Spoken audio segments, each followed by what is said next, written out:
Que, João? Que rolou uma prisão aí de quem? Do Rogério de Andrade. Falamos bastante dele aqui naquele programa sobre o jogo do bicho, né? Famoso empresário bem-sucedido da contravenção. Sim, muito bem sucedido.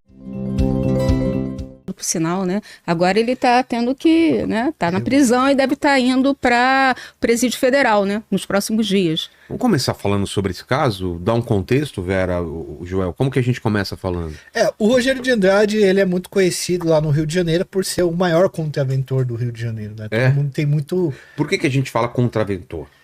Na verdade o cara é bicheiro, mas... E bicheiro não é um crime, né? Ela é uma contravenção. Tá. Mas o problema é o que tá por trás da contravenção. Aí tem bastante crime. Supostamente. Supostamente, né? Tem bastante crime. Bom, o que acontece é que quando o Castor de Andrade morreu, que era tio do Rogério Andrade, o Rogério ele era já o articulador, o operador do jogo do bicho do tio, e ele acaba se destacando e há uma guerra pelo espólio do Castor de Andrade entre o Paulinho Andrade, ele e o Fernando Inácio, que era casado com a filha do Castor. Tá. E esses caras começam a brigar e aí começam a morrer várias pessoas, né, velho? Um rastro de sangue, na verdade. Esse é o... Isso, esse é o Rogério Andrade. Depois de várias plásticas. Ele tem vários rostos. Sério? Toda vez que ele vai preso, ele tem um rosto diferente. Ele é um cara que cuida da aparência, né? Nossa, malha pra caramba. E assim, o Vilela, aí o Paulinho de Andrade morreu lá no início dos anos 2000. Ele chegou até a ser investigado pelo crime, mas não foi pra frente.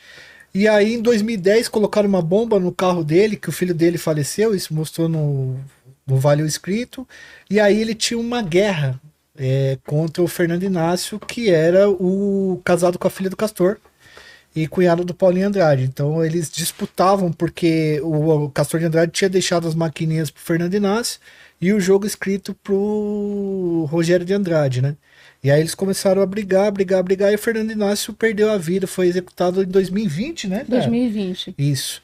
Ele tava no heliponto e ele foi executado e o Rogério de Andrade agora foi preso, acusado desse crime aí, né? De ser mandante, né, do assassinato do Fernando Inácio, que foi no heliponto, e foi assim, até meio que cinematográfico, né, porque eles pesquisaram direitinho, monitoraram o Fernando Inácio, ele estava vindo da Ilha Grande, que ele tem uma ilha lá na região, que ele morava lá com a esposa, e ainda estava no final meio que da pandemia, né, e aí ele vinha de helicóptero, deixou a esposa, a Carmen Lúcia, filha do Castor de Andrade, dentro do helicóptero, enquanto ele foi buscar o carro no estacionamento do heliponto no Recreio.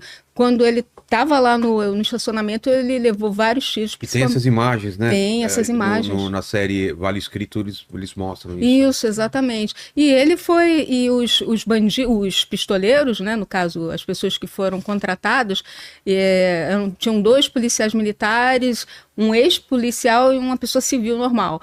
E eles atiraram no Fernando Inácio por cima de um muro, eles conseguiram acessar um terreno baldio que dava para o heliponto. Sei. E estava justamente na mesma direção de onde ele foi buscar o carro dele. E aí... é blindado, mas antes dele entrar no carro, né? Exatamente. Isso. Provavelmente deve ser blindado. Sim, era blindado. Era blindado. E a última blindagem, assim, a arma estava camuflada, coisa de pistolagem mesmo. Eles foram presos, esses caras, né? Conseguiram prender. E ficou rolando aí durante anos esse processo, né? Na verdade, a investigação, e agora ele foi preso.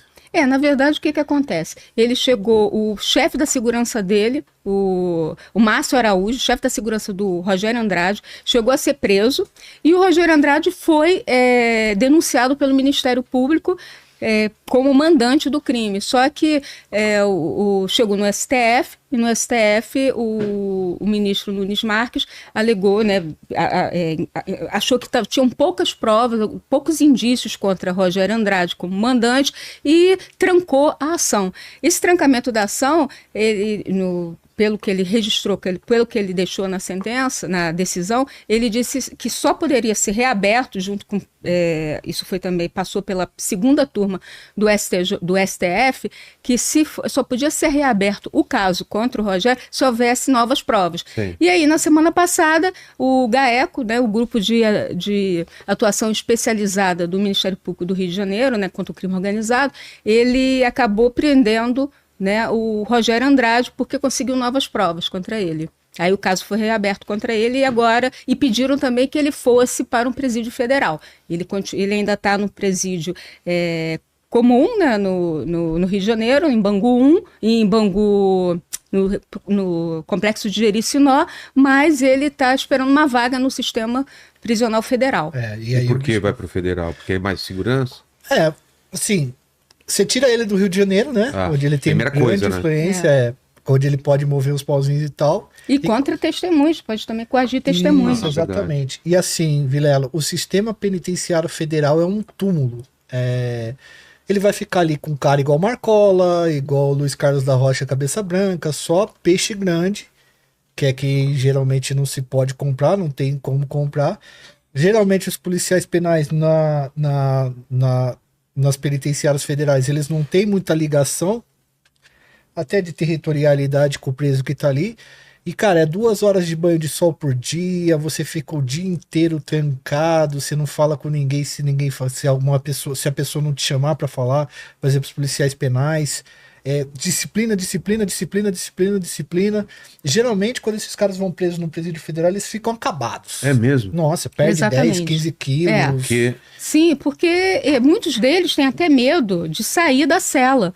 Porque se ele for no banho de sol com outros presos, pode ter, enfim, eles podem exigir algum dinheiro dos caras, porque quando tem um preso com dinheiro, claro, é óbvio que eles vão tentar extorquir dinheiro deles, né?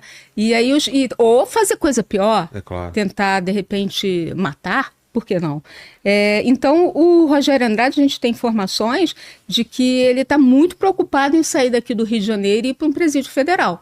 Justamente por isso. Além de... E essas pessoas têm muito medo, sabe, Vilela? De serem assassinadas. Tem muito inimigo, né? Exatamente. Comer até uma comida envenenada.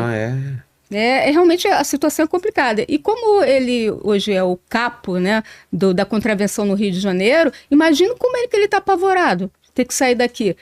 Né? E ele estava tentando, entre aspas, né, levar uma vida mais comum. Ele já tinha voltado a ir para suas redes sociais. Muitos anos que ele tinha parado com isso. Ele estava investindo também fortemente na Mocidade Independente de Padre Miguel, que é a escola de samba que ele é patrono. Né? Ele, enfim, estava chamando gente para fazer um carnaval, para ganhar mesmo o Carnaval Carioca em 2025. Então ele está muito preocupado, né, em sair daqui do Rio e, de repente, ficar numa prisão sozinho, numa cela, né? E eles ficam abatidos. A gente vê aí no caso dos presos do caso da Marielle, todos perderam mais de 15, 20 quilos. Eles ficam uma caveira mesmo, cara. Porque assim, e outra coisa, Vilela, é que é um presídio só de cobra criada, entendeu? Então assim, você vai sair lá no pátio, você vai ter o Marcola, você vai ter o Tirícia, você vai ter... Como disse o Luiz Carlos da Rocha, você vai ter só chefe do crime também, que é cara que você não consegue comprar, entendeu? É cara que você tem que manter uma relação ali de igual para igual. E geralmente os bicheiros, quando ficam no estado deles, eles conseguem uma série de regalias. Informalmente, né? A gente sabe disso, mas consegue. No presídio federal, a pessoa fica incomunicável mesmo. Todas as conversas são gravadas, ela é pelo vídeo, tem que estar no parlatório, não tem visita íntima. É um negócio bastante complicado que aí veda o cara de todo o sistema que ele tem de poder aqui, por exemplo, no Rio de Janeiro. Então ele tá bastante, segundo a Vera, né, que a Vera apurou, ele tá bastante preocupado com isso aí.